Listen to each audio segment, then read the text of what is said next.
요한복음 19장 31절에서 42절까지 이렇게 교독하겠습니다. 교독 182쪽입니다. 요한복음 19장 31절에서 42절 말씀까지. 제가 먼저 31절을 읽습니다. 이날은 준비일이라 유대인들은 그 안식일이 큰 날이므로 그 안식일에 시체를 십자가에 두지 아니하려 하여 빌라도에게 그들의 다리를 꺾어 시체를 치워달라 하니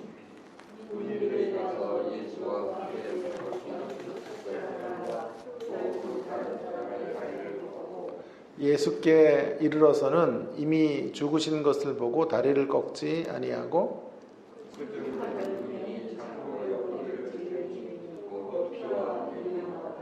이를 본 자가 증언하였으니 그 증언이 참이라. 그가 자기의 말하는 것이 참인 줄 알고 너희로 믿게 하려 함이니라.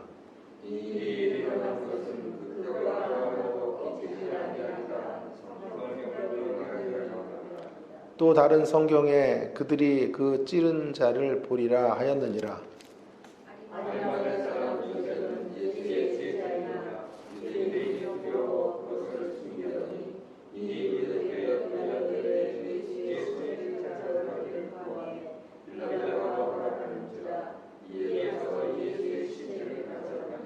일찍이 예수께 밤에 찾아왔던 니고데모도 모략과 침향 섞은 것을 100리틀이쯤 가지고 온지라.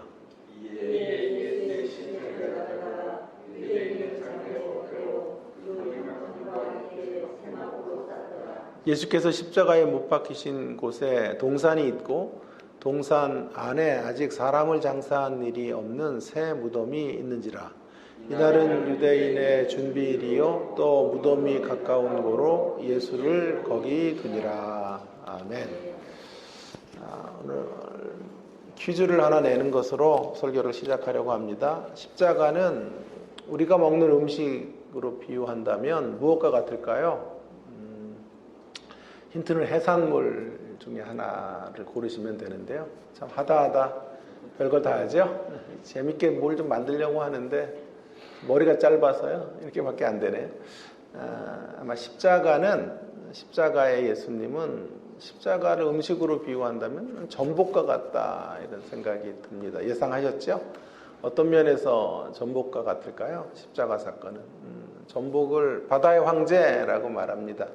바다의 황제에게 붙은 유명한 수식어는 무엇 하나 버릴 게 없다라는 것이죠. 전복은 내용물, 속살은 물론이고 내장도 먹죠. 물론 논란이 되기는 하지만 식약처 발표도 제가 보니까요.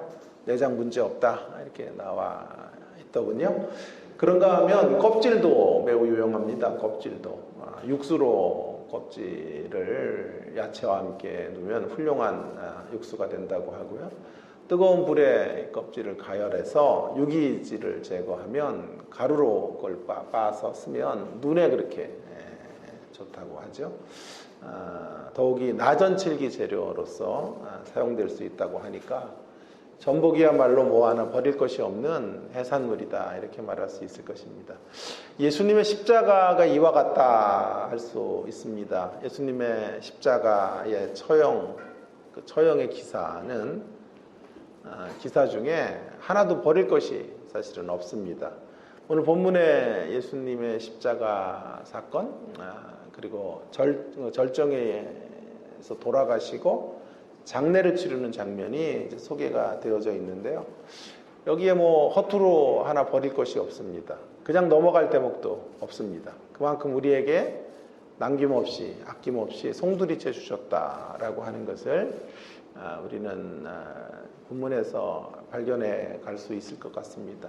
첫 번째 제가 이야기하려는 것이 바로 이것이에요. 그래서 남김없이 전부를 주시는 예수님의 십자가, 최선의 최선으로 우리를 위하여 고난의 길을 또 걸어가시고 십자가를 완성하셨다 이렇게 말할 수 있겠습니다.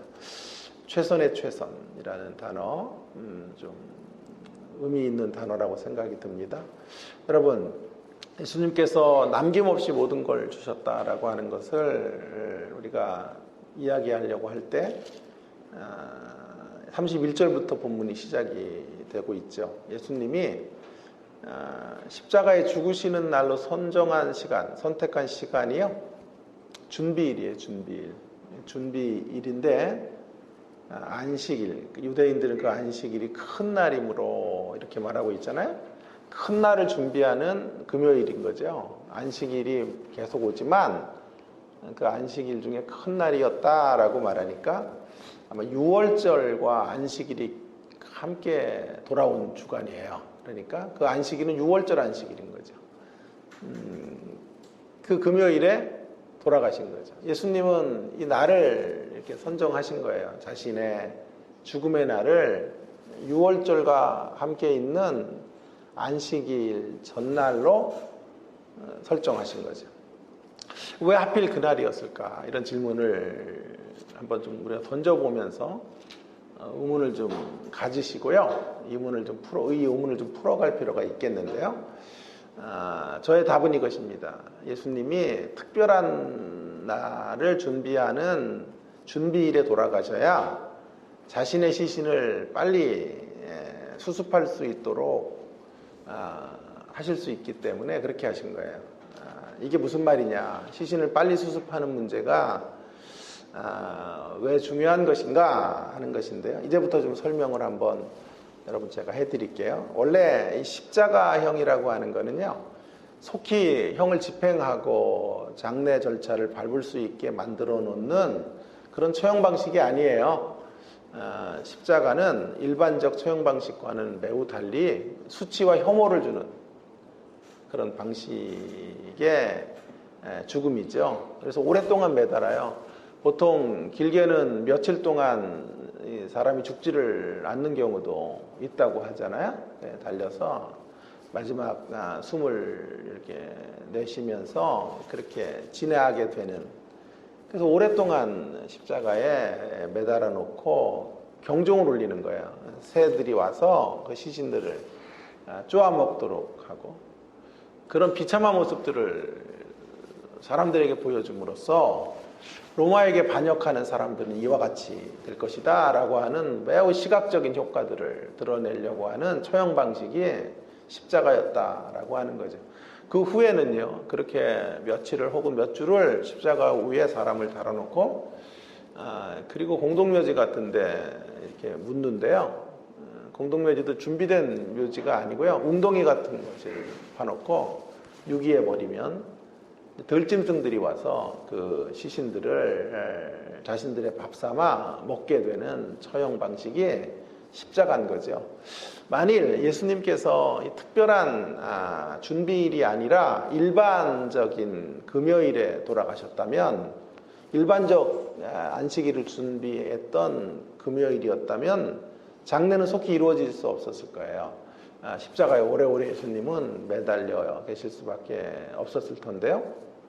근데 하필이면 특별한 안식일, 그러니까 6월절이 겹친 안식일을 준비해야 되는 금요일에 예수님께서 돌아가시는 것으로 빨리 예수님은 죽으셨어요. 일찍 죽으시고 또 장례를 속히 치를 수 있도록 하신 거죠.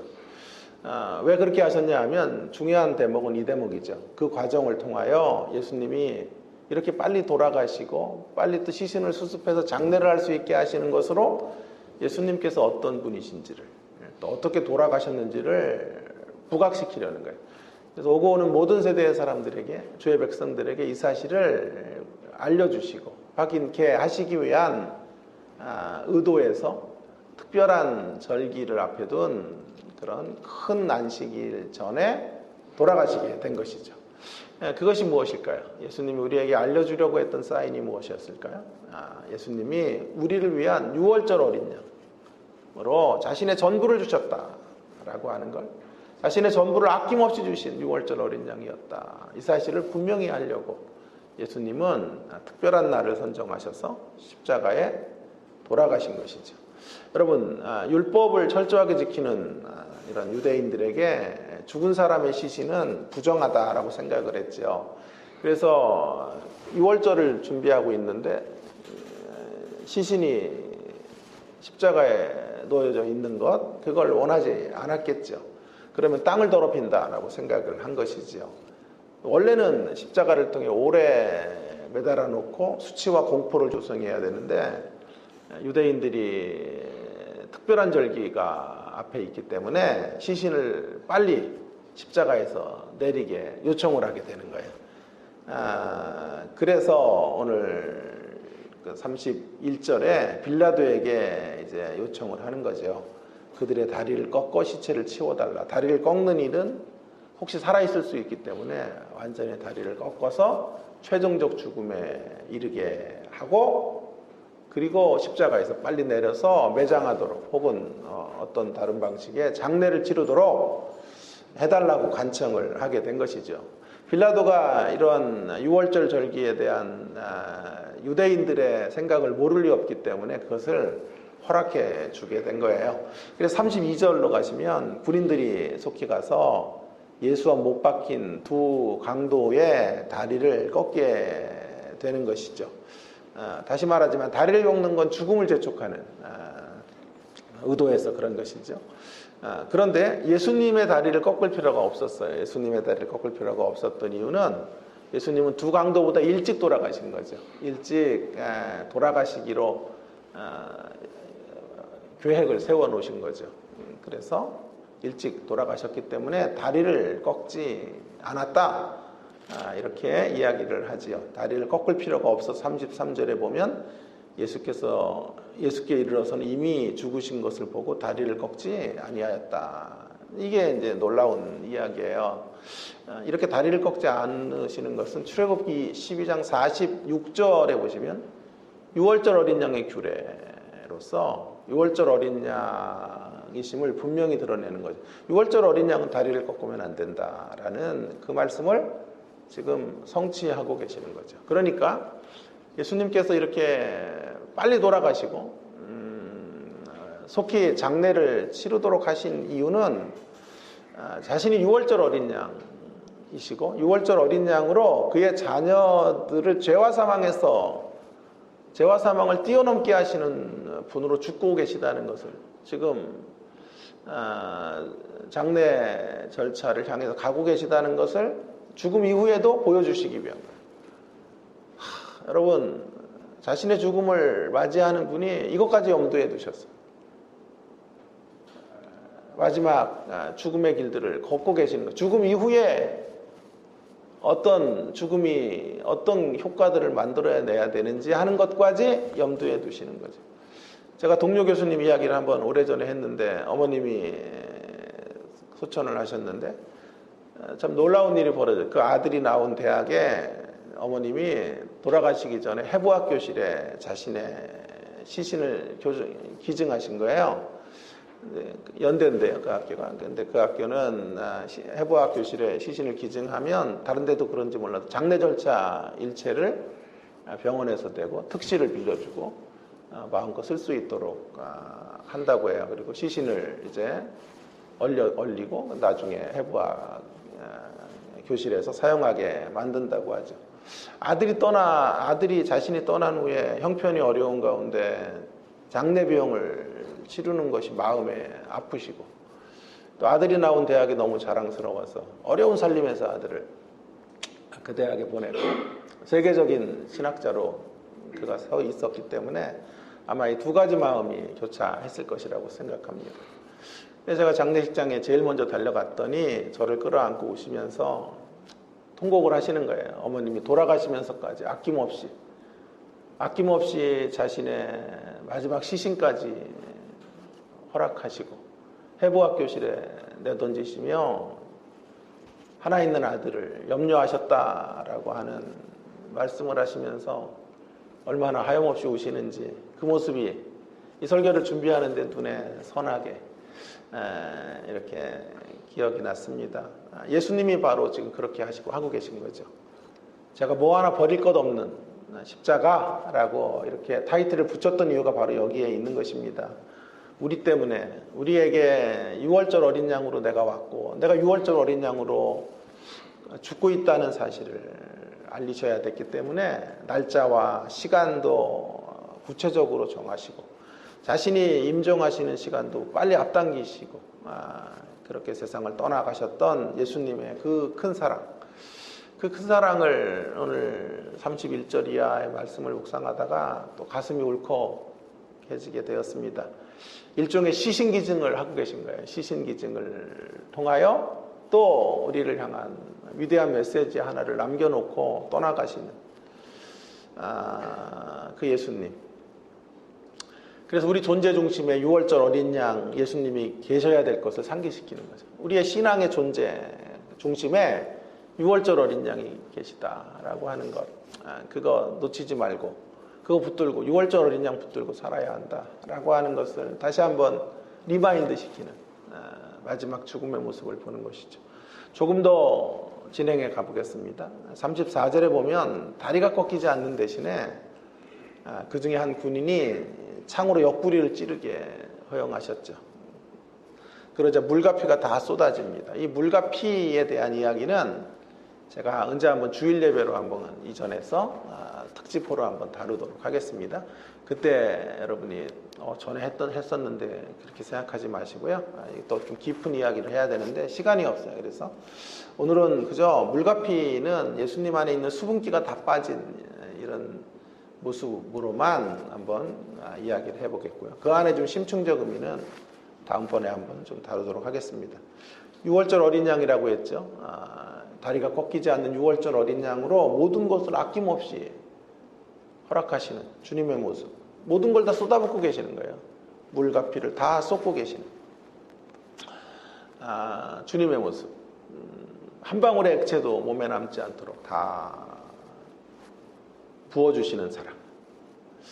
이것을 위해서 주님은 특별히 특별한 준비일에 돌아가고 계신 거예요. 돌아가시는 거죠. 6월절 어린 양으로 자신이 모든 것을 그의 백성들에게 물 한 방울, 피 한 방울마저도 아낌없이 남김없이 주시는 분이시다라는 것을 알게 하는 것이죠. 그래서 제가 예수님의 십자가를 최선의 최선, 최선 중의 최선, 최고의 최선이라는 말도 가능하겠지만 최선의 최선의 모습을 다하시는 모습으로 6월절 어린 양의 길을 송두리째 우리 가운데 다 부어주시는 것으로 최선의 최선의 완주를 해가셨던 주님의 모습을 보게 되는 것입니다. 여러분, 6월절 어린 양으로 물과 피 단 한 방울도 남김없이 흘리신 것으로 우리에게 쏟아 부어주시는 그 은혜, 그 사랑이 얼마나 큰 건지 이 아침에 우리 다시 한번 묵상해 보면 좋겠습니다. 우리를 위해 그저 목숨을 주셨다 정도가 아니에요. 십자가 이야기는 목숨을 주셨다. 약해요. 흔히 예수님이 생명을 주셨습니다. 약한 표현이에요. 자신의 몸에 있는 물과 피 아낌없이 주시는, 다 쏟아부으시는 그런 사랑으로 그의 전 존재를 주신 거예요. 세상에서 회자되는 금기어 중에 하나가 이런 거죠. 과유불급. 넘치는 거는 지나치만 못하다 이런 뜻이 아니에요. 그런데 예외가 있어요. 지나쳐도 되는 거. 너무도 지나친 것이 정말 큰 유익이 되는 건 십자가예요. 십자가에서 돌아가신 예수님의 모습은 과유불급의 끝판왕과 같아요. 지나쳐도 너무나 지나친 사람, 넘쳐 흘러도 너무나 흘러넘치는 사람, 뭔가 자기를 위해서는 아무것도 챙기지 않은 채 전부를 최고의 최선의 사랑으로 사랑하시는 낭비적 사랑. 이 표현이 좋은 표현 같아요. 낭비적 사랑. 왜 이렇게 낭비하세요? 라고 말할 만큼의 그 사랑으로 우리를 대해 주시는 거죠. 여러분, 우리는 이런 사랑을 감히 받아본 적도 없고 경험할 수도 없는 사랑이에요. 그 사랑의 수혜자들이에요. 이토록 고귀한 낭비적 사랑의 대상자로 여겨지는 것으로. 그러기에 우리는 십자가 앞으로 나아갈 때마다 형언할 수 없는 감격과 존재 전체를 흔드는 떨림을, 감격과 떨림을 갖게 되는 것이죠. 자, 그렇다면 조금 더 들어가 보면요. 그런 최선의 사랑으로 우리를 상대해 주신 이유가 뭘까? 그 의도가 무엇 때문일까? 그 의도를 이제 이야기하고 있는데요. 41절로 점프해 가겠습니다. 41절과 42절에 가보시면요.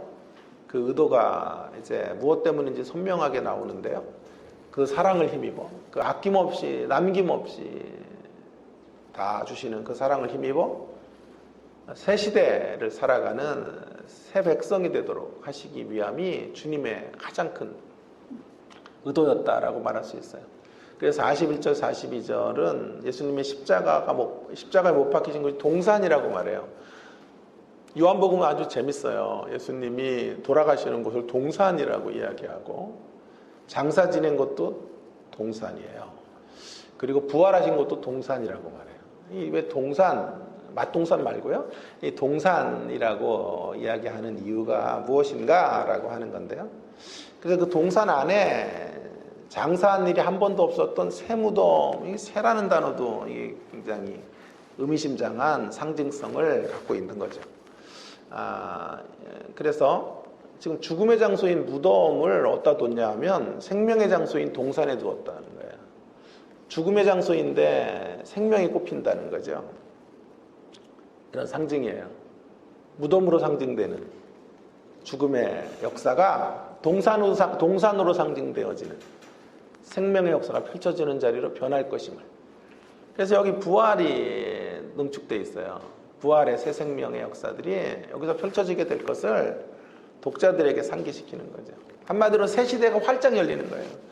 새 시대가 예수님의 오심으로 시작됐지만 이제 십자가의 사건으로 새 시대가 만개하게 되는 거예요. 새 시대가 만개. 이걸 알려주기 위한 장치가 동산이라는 거죠. 그 안에 새 무덤, 아무도 그 안에 장사 지낸 바 된 적이 없었던 새 무덤에, 새 역사를 위한 무덤에 예수님께서 장사되시는 것이다. 그래서 많은 학자들은 여기 동산을 에덴의 동산과 비교, 대조를 이루고 있는 동산이라고 말하고 있는 거예요. 그래서 이 동산은 첫 아담이 에덴 동산에서 죄와 사망의 역사를 이제 만들어 놓을 수밖에 없었어요. 그러나 둘째 아담이신 예수님께서 의와 생명의 역사를 이제 가능케 하시는 새 시대를 허락하실 것임을 말씀하고 있는 거죠. 그리고 저와 여러분을 바로 그런 생명과 의, 부활의 새 시대를 살아갈 수 있는 존재들로 삼기 위하여 예수님은 아낌없이 십자가에서 모든 것을 쏟아붓는 그런 사랑으로 우리를 섬겨주신 거예요. 낭비적 사랑, 최고의 사랑, 최고의 사랑, 최선의 사랑으로 우리와 함께 해주신 것입니다. 중요한 것은 새 시대가 사랑 없이 열리면 안 된다라는 게 주님의 생각이었어요. 사랑과 함께 열리는 새 시대. 새 시대가 중요하지만 사랑으로 가득 찬 새 시대가 되어야 한다. 그래서 모든 걸 쏟아붓는 이의 사랑 안에서 맞이하는 새 시대의 삶을 그의 백성들로 살게 하시기 위함인 거죠. 그래서 새 시대를 살아가는 미천은 우리가 이 새 시대를 살아가는 데는 옛 시대의 방해 공작들이 많아요. 옛 시대가 새 시대를 이렇게 마음대로 활개치도록 허락하지를 않아요. 그래서 어려워요. 옛 시대의 구습을 끊고 새 시대를 당당하게 산다는 것이 힘든 일이에요. 그래서 예수님의 사랑은 물과 피를 다 쏟는 아낌없는 사랑이 돼야 되고 풍성한 사랑이 돼야 되고 넉넉한 사랑이 돼야 돼요. 힘들고 어려울 때마다 이 예수님의 보혈의 샘가에서 다시 그 보혈의 피와 물을 마시고 생수를 마시고 다시 회복되어야 되기 때문에 그래요. 그래야만 새 시대 예수님의 가치를 따라 이 새 시대를 힘있게 발맞춰 나갈 수 있기 때문에 그렇습니다. 그러므로 여러분, 우리가 이 땅을 살면서 주님 안에서 주님이 허락하신 새로운 시대를 살면서 우리가 기댈 것은 주의 사랑밖에는 없다. 주의 사랑밖에는 없어요.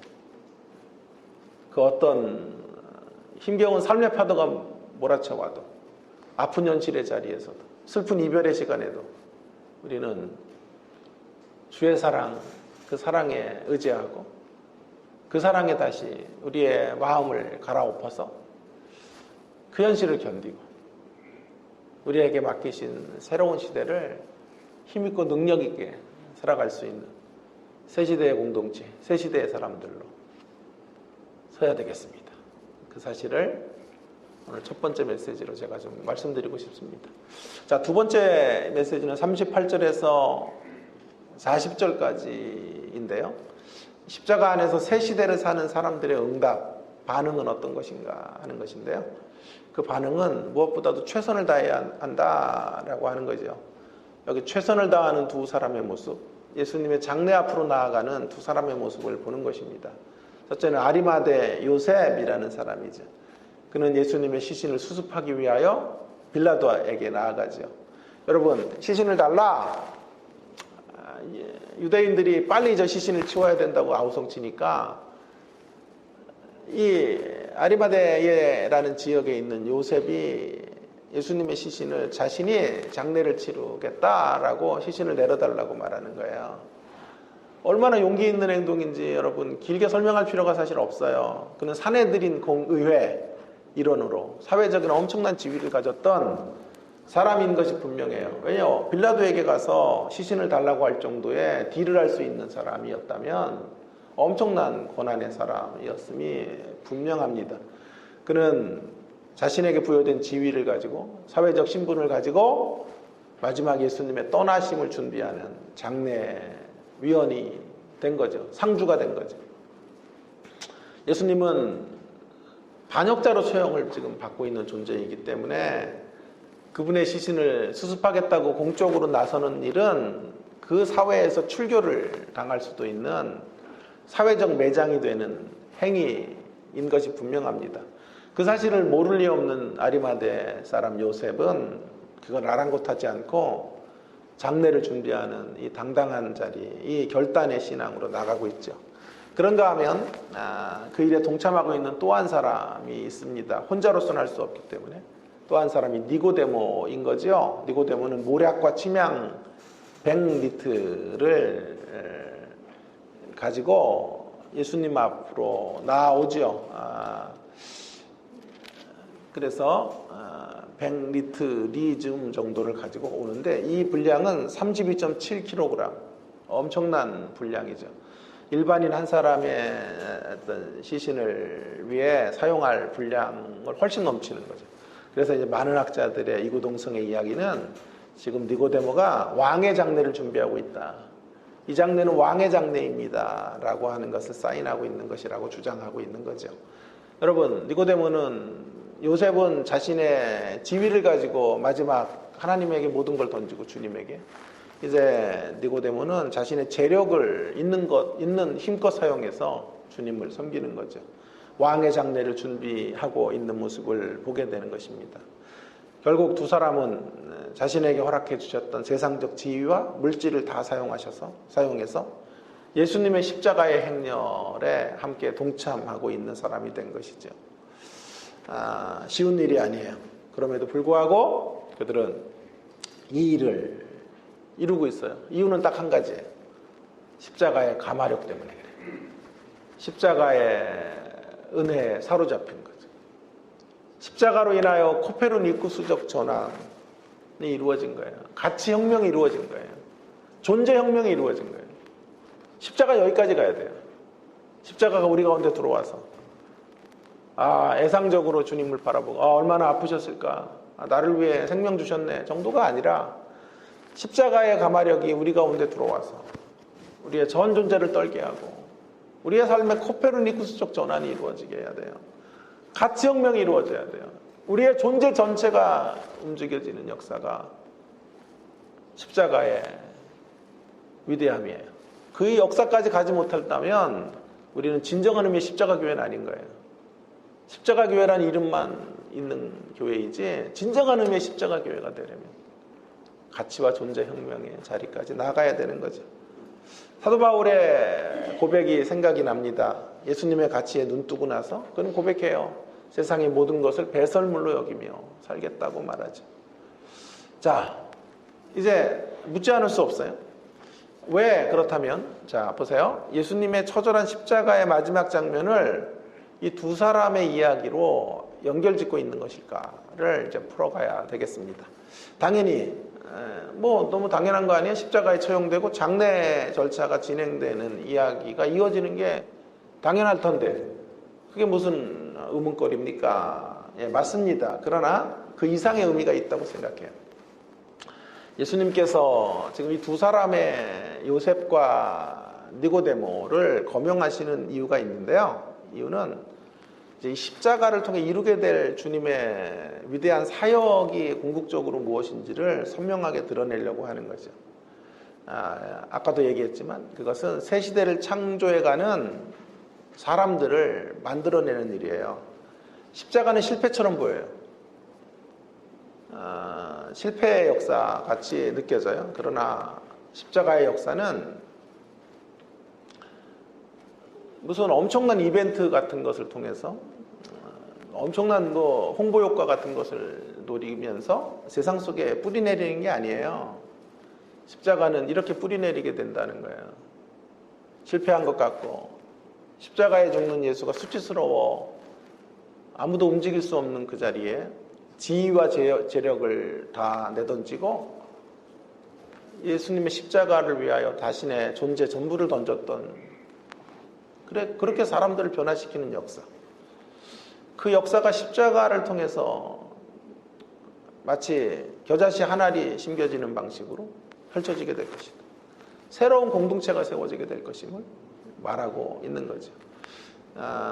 그러한 새로운 공동체는 미미해요. 고작 예수님의 장례를 두 사람이 앞서서 용기 있게 이 두 사람이 장례 절차를 준비하겠다고 말하고 있는 거예요. 얼마나 미미한 시작인지 몰라요. 그러나 이 미미한 시작은 여기서 끝나지 않을 거예요. 점차 자라서 나무가 될 것이고 숲을 이루게 될 것이고 그리고 그 숲 안에 수많은 사람들이 깃들게 될 것이고 이제 비로소 우리까지 그 거대한 공동체의 숲 안으로 들어오게 된 것이죠. 이를 통하여 기독교는 마침내 세상을 정복하게 될 거예요. 이것이 세상을 정복해 가시는 다소 어리석은 방식. 성경에서는 이것을 전도의 미련한 방식이다 라고 말하고 있는 거죠. 자, 이제 결론에 거의 이르게 되었는데요. 제가 진짜 강조하려는 건 두 번째예요. 최선을 다해야 하지만 놀라운 사실은 이들의 최선은 차선의 최선이에요. 최선의 최선이 아니에요. 차선의 최선이에요. 요한이 이들을 묘사하는 방식에 매우 특이한 점이 발견됩니다. 그 중에 우리의 눈을 사로잡는 구절이 38절과 39절인데요. 38절에 이런 말씀이 있죠. 요셉을 제자라고 그저 말하는 게 아니라 유대인이 두려워 그것을 숨기는 제자. 그는 두려워하고 있는 사람이었죠. 여지껏 두려워서 자기를 예수의 제자로 말하지 못하다가 마지막에 변화되어 지금 예수님 앞으로 나온 사람이라고 이러한 이력을 이야기하고 있는 거죠. 다음으로 비슷해요. 39절에서는 니고데모를 밤에 찾아왔던 니고데모. 밤에 찾아왔다는 이 밤의 상징성에 대한 이야기를 제가 드렸죠. 요한복음은 표피적 의미와 상징적 의미가 함께 갖고 있다 얘기했어요. 시간적 밤이지만 그의 심령적 밤을 지나고 있었던 사람. 그러니까 두려워하고 밤에 속했다라는 상징성을 가지고 이 두 사람들을 설명하고 있어요. 그들은 과거에 밤에 있었던 사람, 그리고 현재적으로도 여전히 두려움을 극복하지 못한 사람들로 최선을 다하고 있는 거예요. 무슨 얘기를 하는 거죠? 새 시대를 살아가는 사람들이 신앙 천재들이 아니다 이런 말이에요. 신앙 천재들만 새로운 시대의 주역이 될 수 있는 것이 아니다라고 말하고 있는 거죠. 그들은 두려워하고 있는 사람, 어둠으로 상징되었던 밤의 사람들이었다라고 하는 거죠. 그들은 한 번의 실패도 모르고 승승장구했던 신앙인들이 아니었어요. 우리와 같이 늘 넘어지고 쓰러지는 존재, 삶에 지울 수 없는 흔적들, 아무리 지워도 지울 수 없는 그런 흔적들을 가지고 살아가야 했던 사람들이었어요. 어쩌면 주님은 바로 그런 흔적이 있는 사람들로 그들을 설명하고 계신 거죠. 주님을 섬기면서도 여전히 두려움을 아직도 극복하지 못하고 있는 사람들, 그로부터 자유로울 수 없는 사람들 이야기하고 있는 거죠. 그런 사람들이 십자가 밑으로 나아가 그 십자가에서 떨어지는 그분의 물과 피를, 보혈의 피를 마시고 다시 일어서게 된 거예요. 그런 사람들의 모임이 새 시대의 공동체, 교회인 거죠. 다시금 소생함을 경험하고 영광스러운 왕의 장례를 준비하는 사람들이 된 거예요. 이러한 차원에서 그들의 최선을 저는 차선의 최선,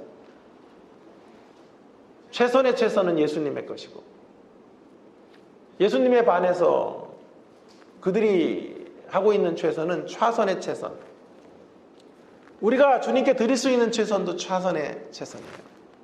그러므로 오늘 메시지는 너무도 선명해졌어요. 차선의 최선이라도 됩시다. 아니, 차선의 최선이어도 됩니다. 최선의 최선이면 얼마나 좋을까요? 그러나 우린 그럴 수 없는 존재들이고, 그럴 수 있는 사람들이 결코 아니에요. 늘, 다시 말하지만 늘 연약해요. 늘 넘어져요. 시행착오를 우리는 계속해요. 이렇게 인생을 오래 살았음에도 여전히 이제 실수 그만할 만도 하잖아요. 근데 늘 넘어지는 그 자리에 또 넘어져. 성격 때문에 넘어지는 사람은 거기 또 넘어져. 기질 때문에 넘어지는 사람은 거기서 또 넘어져. 늘 아킬레스 건과 같은 그 약점을 이렇게 오래 살았음에도 이제 주님 앞으로 갈 시간들이 저 가까운 사람들임에도 여전히 고치지 못해요. 그래서 늘 후회해요. 저도 밤에 잠자리에 들게 되면 얼마나 후회하게 되는지 몰라. 그런 말을 하지 말았었으면. 좀 또 격려의 말을 좀 할걸. 농담도 왜 이렇게 유쾌한 농담, 그런 농담으로 가지 못했나, 이런 후회들을 하는 거죠. 차선의 자리에 여전히 선택할 수 있는 그러나 최선이 있다는 거예요. 예수님 안에서, 신앙의 영역 안에서 설사 우리가 차선의 자리에 떨어져도 다시 일어설 수 있는 최선이 있습니다. 이것이 복음의 이야기예요. 이것이 십자가의 이야기예요. 본문에 차선의 최선으로 서 있는 사람들을 보십시오. 그들을 통하여 끝내 최선이 열리죠. 차선의 자리에 그들은 머물렀었던 사람들이었지만 그들에게 최선이 열리죠. 주님의 장례를 준비하는 가장 소중한 사람들로 등극하고 있는 거죠. 사랑하는 성도 여러분, 우리가 서 있는 현실이 어떤 것이든 그러므로 절망하거나 단념하거나 뒷걸음질 치면 안 되겠어요. 여전히 예수님만에 열려져 있는 최선을 선택하는 차선의 자리에서도 우리가 되기 바랍니다. 우리의 차선의 자리가 예를 들어 건강 상실이어도 거기 최선이 있어요. 최선이 열려요. 예를 들면 이런 최선이 있죠. 겉사람은 후패하나 속사람은 날로 강권할 수 있는 최선이 예수 안에 준비된 길이에요. 우리 그 길로 걸어가면 돼요. 어쩔 수 없이 겉사람은 썩어 문드러져 가지만 속사람의 강건함으로 그 노년의 삶들을 살면 되는 거예요. 세월 지나갈수록 우리는 덜 소중한 사람으로 취급돼요. 그러나 차선의 자리로 떨어져요. 어쩔 수 없어요. 은퇴를 해야 되고 덜 중요한 자리로 이제 우리는 자리 이동을 해야 돼요. 어쩔 수 없어요. 그러나 그 자리에서도 최선이 열릴 수 있어요. 사람에게 덜 주목받는 그 자리가 하나님께 집중하는 시간이 되도록 만들면 위대한 인생이 되는 거예요. 큰 인물이 되는 거예요. 여러분, 이것이 오늘 우리에게 주시는 위대한 메시지예요. 또한 차선의 최선을 향해 다른 이들도 나올 수 있도록 그들을 인정해주고 바라봐 줄 수 있어야 돼요.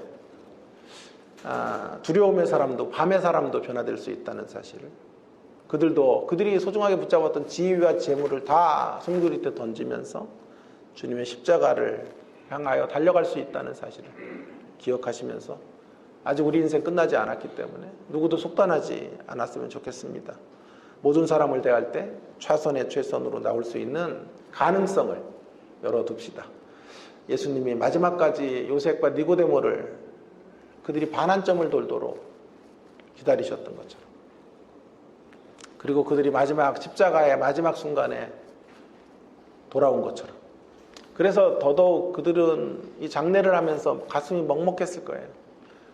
조금만 더 일찍 주님 앞으로 돌아왔더라면, 조금 더 주님이 살아생전에 그들이 주님 앞으로 더 가까이 나왔더라면, 더 친밀한 시간들을 가졌더라면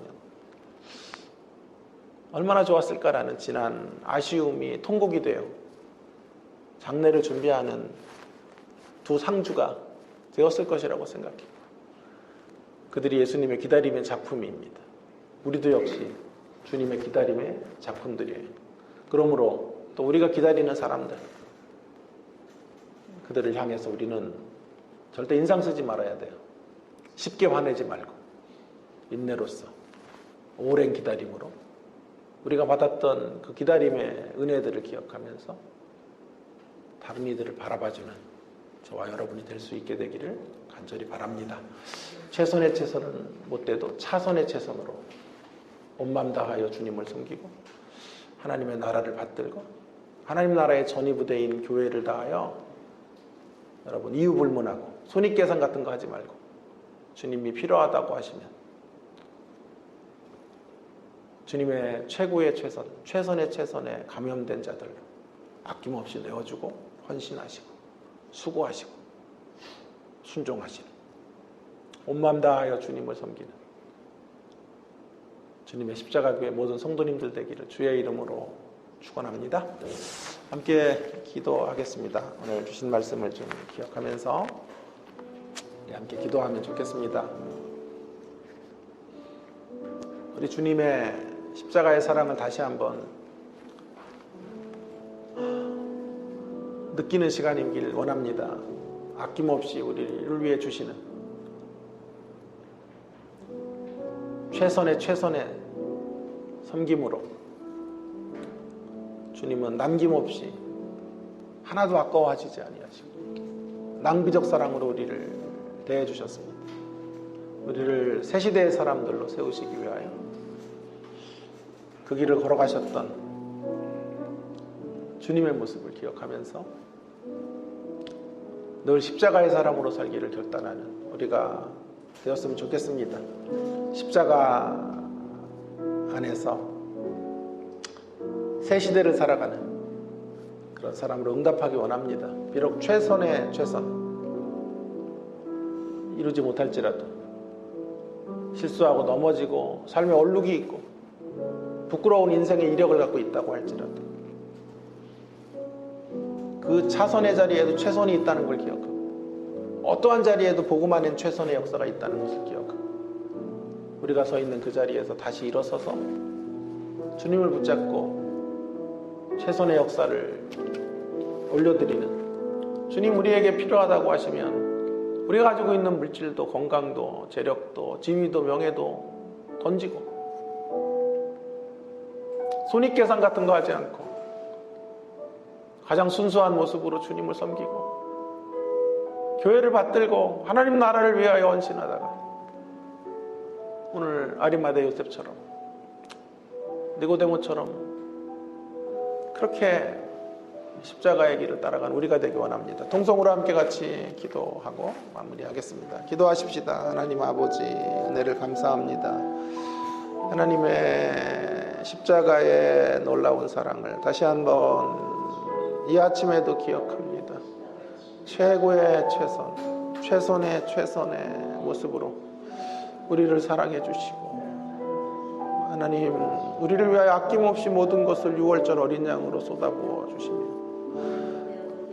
말할 수 없는 낭비적 사랑으로 하나님 우리를 섬겨주셔서 감사합니다. 늘 십자가 앞에 우리 영혼의 떨림이 있게 하시고 하염없는 통곡과 눈물이 있는 진정한 십자가의 사람들 십자가 교회로 주님 우리가 세워져 가기를 원합니다. 우리도 이제 십자가 안에서 십자가의 위대하심 앞에서 반응하고 최선을 다하여 섬기게 해 주시옵소서. 최선의 최선은 아닐지라도 차선의 최선의 자리 언제나 우리가 갈 수 있는 자리임을 기억하고 여전히 두려움이 있고 여전히 염려가 있고 근심이 있고 여전히 밤에 속한 우리의 한계가 있지만 하나님 그 자리를 딛고 일어서서 주님을 향하여 최선의 것들을 올려드리는 하나님의 사람들로 주님 저희들이 설 수 있도록 은혜를 베풀어 주시기를 원합니다. 주님 우리는 십자가 교회의 이름으로 모였습니다. 하나님 아버지 이름답게 사는 저희들 되게 해주시고 십자가의 정신을 하나님 온몸으로 받아들이고 그 정신을 따라 하나님 손익계 산을 넘어서 주여 헌신하게 하시고 주님이 필요하다고 하시면 우리의 모든 것 내어드리는 각오와 결단으로 나아가는 저희들이 될 수 있도록 인도해 주시기를 소망합니다. 하나님을 향하여 순종하고 우리의 인생 존재를 모두 던지는 하나님의 사람들로 아리마대 요셉처럼 쓰이게 하시고 니고데모와 같이 그렇게 변화된 인생들로 하나님 아버지 십자가 밑에서 하나님 저희들이 십자가 아래서 하나님의 역사들을 이루고 하나님의 자녀들이 다 될 수 있도록 함께 해주시기를 소망합니다. 역사하여 주시옵소서. 하나님 아버지 오늘도 저희들을 귀한 하나님의 전으로 불러주시고 다시 한번 우리가 수없이 들었던 십자가의 사랑이 어떤 것인지를 그 사랑의 높이와 깊이와 길이와 사랑의 폭을 하나님 알게 해주셔서 감사드립니다. 최선의 최선으로 우리를 섬겨주셨던 주님 6월절 어린 양으로 모든 것을 예비하시고 준비하시고 우리를 위하여 아낌없이 쏟아부어 주셨던 그 거룩한 낭비적 사랑 앞에 우리 영혼의 떨림을 경험할 수밖에 없습니다. 주님 감사합니다. 우리 모두 주님의 그 십자가의 사랑의 가마력 가운데 변화되기 원합니다. 우리도 그 십자가의 길을 닮아가는 하나님의 사람들로 서게 하여 주시옵소서. 최선을 다하여 주님을 섬기기 원합니다. 최선의 최선의 모습은 드릴 수 없을지라도 차선의 최선으로 차선의 자리에도 언제나 열리게 되는 최선의 모습으로 최선의 역사를 붙잡고 나아갈 수 있는 저희들 되게 하여 주옵소서. 여전히 인생에 대한 두려움이 있고 여전히 밤과 어둠에 속한 옛 구습에 속하는 것들을 완벽히 벗어나지 못하는 인생의 걸음들을 우리가 걷고 있지만 그 자리에서도 다시 일어서게 하시고 날마다 십자가 아래 머리를 조아리고 그 십자가 아래서 떨어지는 주님의 물가피를 마시는 자들로 다시 소생함을 경험하고 일어서는 저희들 되게 하여 주시옵소서. 주님이 필요하다고 하시면 주님 우리의 물질도 우리의 생명도 우리의 지위도 아낌없이 손익계산하지 않고 주님을 향해 던지고 하나님의 나라를 향하여 쏟아붓는 저희들 되게 해주시기를 간절히 원합니다. 요셉처럼 살게 하시고 니고데모처럼 그렇게 주의 장례를 준비하고 주의 십자가의 길을 신실하게 따라가는 저희들 모두가 되게 하여 주옵소서. 우리는 주님의 십자가 교회라는 이름으로 여기서 함께 신앙생활을 합니다. 이름만의 십자가 교회가 아니라 명목상의 십자가의 교회가 아니라 실질적인 의미의 십자가 교회, 실천적 의미의 십자가 교회로 주님 저희들 모두가 만들어져 가도록 은혜를 허락하여 주시옵소서. 주일 예배도 주님 지켜주시고 많은 성도들이 함께 모여 하나님을 찬양하고 예배하고 주님의 그 십자가의 사랑을 다시 느끼며 감격하는 그런 주일의 예배로 주님 준비되어지는 시간 되도록 주님 역사하여 주시옵소서. 이 시간 또 개인으로 기도하고 주님 앞으로 나아갈 때 함께 하시고 우리의 기도 속에 응답하여 응답의 역사로 함께하여 주시옵소서. 감사합니다. 예수님 귀하신 이름으로 기도 올리옵나이다. 아멘.